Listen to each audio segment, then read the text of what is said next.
Since its inception on November 17, 1911, the Brothers of Omega Psi Phi Fraternity Incorporated have shared a vast number of experiences while building on its hallowed traditions and upholding the cardinal principles of manhood, scholarship, perseverance, and uplift, all in the spirit of brotherhood. In this video, one of our esteemed brothers shares his story on his journey to Omega and the experiences that have shaped his existence within the fraternity ever since. His words will serve as a testament to Omega's glorious past and most promising future. This is his contribution to our living video anthology of the Omega Experience. My name is Calvin White. I'm currently a member of Pyro chapter of Omega Psi Phi Fraternity. I was initiated in 1969 at Gamma Gamma. In fact, I'm approaching my 40th year anniversary. Looking forward to getting my 40th year pin. And if there's anyone who doesn't know where Gamma Gamma is, it's at Grambling State University.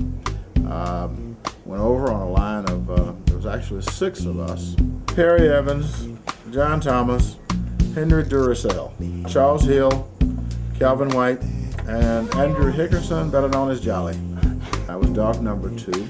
And I grew up in the South, in a farming community approximately 13 miles south of Grambling. Went to a local high school, which was after riding a bus 16 miles one way each day to get to that school. And literally, once I graduated from high school, my original intent was to go into the Air Force. Matter of fact, I had taken my ASVAB exam and passed that, and taken my physical and passed that. The unfortunate thing was, I graduated from high school at age 17. My father did not want me to go into the military, so he got me to go to college off of a dare, believe it or not. So I wound up working. My father let me have $10 a week out of my check. I had to save the rest of it for school.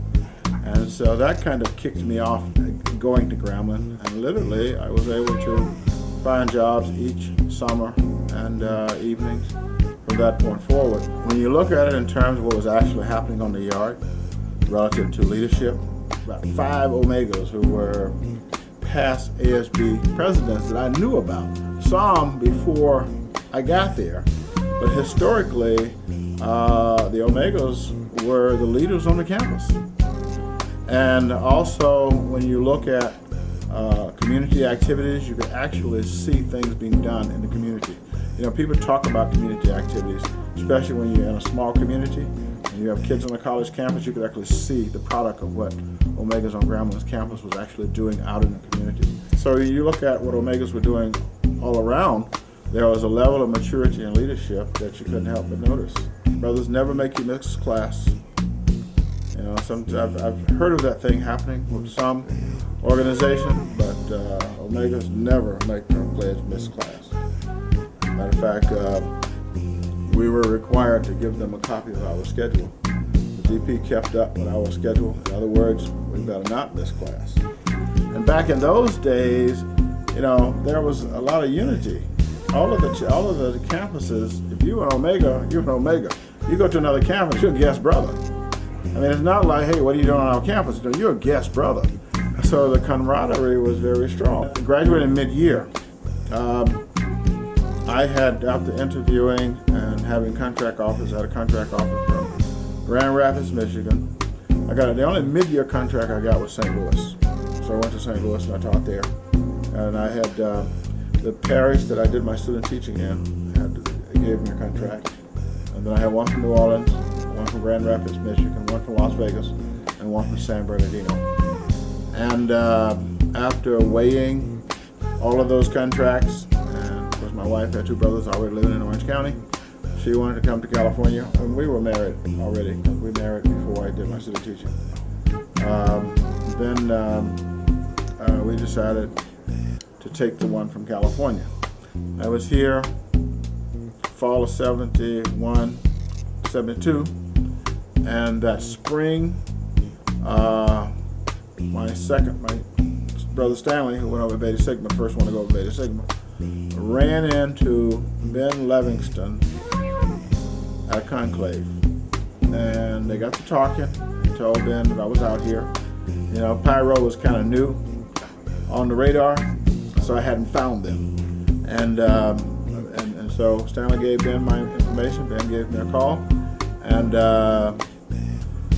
he came over to the house, and I think I just finished cooking something. He ate, and the rest is history. So I've been with Pyro ever since.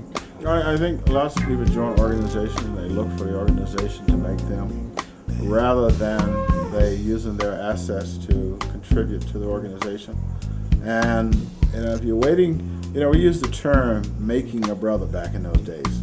You really didn't make a brother. He was a brother who was a diamond in the rough that was refined to the cardinal principles of Omega. And literally, if he was a good Omega man, it was kind of like the spaghetti sauce. It was already in there. It just needed to be heated up and warmed up and brought to the surface. And so, matter of fact, I think probably one of the major reasons that I chose Omega, because what I saw out of Omega Man was more in alignment with my thinking. And so it's kind of like who goes after an organization that's contrary to how they see the world. And so Omega seemed to have been more, the principles of Omega seemed to be more in alignment with how I saw life at that time. My perspective on life is, life is a process, not an event. And if you look at the natural order of things, human beings are supposed to grow. You grow physically, emotionally, you grow psychologically, you grow educationally. Every aspect of every human being starts growing from the minute of their inception and continues to grow until they die. And so you have those aspects of your growth that you have control of. That's what makes you self-actualizing, because you're in control of how you grow. And so if you decide to grow in a selfish way, it's kind of hard to be an Omega man, because you look at the 4 cardinal principles and you look at uplift. How do you uplift your community if your focus is all on you? And if you're not looking at trying to give something back, how do you understand the bridge builder unless you want to help somebody else along the way? How do you understand see it through if you're a quitter? You can't stick to a difficult task if you can't see it to the end. And how do you literally understand your manhood if you stand for nothing?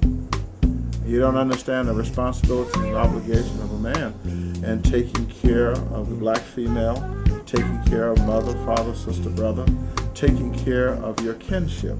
And we're all kin. And so that takes us back to being concerned about human beings altogether. So if you're not concerned about your fellow man, that's part of your manhood responsibility. And scholarship, if you have no intention of growing, if you are not interested in learning, how do you grow? And so you look at the 4 cardinal principles of Omega. They're literally touching on every aspect of the natural order of how human beings ought to be. Every generation should have a focus on improving their generation as well as the generation that comes after them. And so that's why I said mentoring. It isn't about just having fun and having the good life. Enjoy. My father always said, always enjoy yourself. But remember, your life is kind of like Hollywood squares. You have more than one component. You should have more than one focus in life. That's what our young people have to do.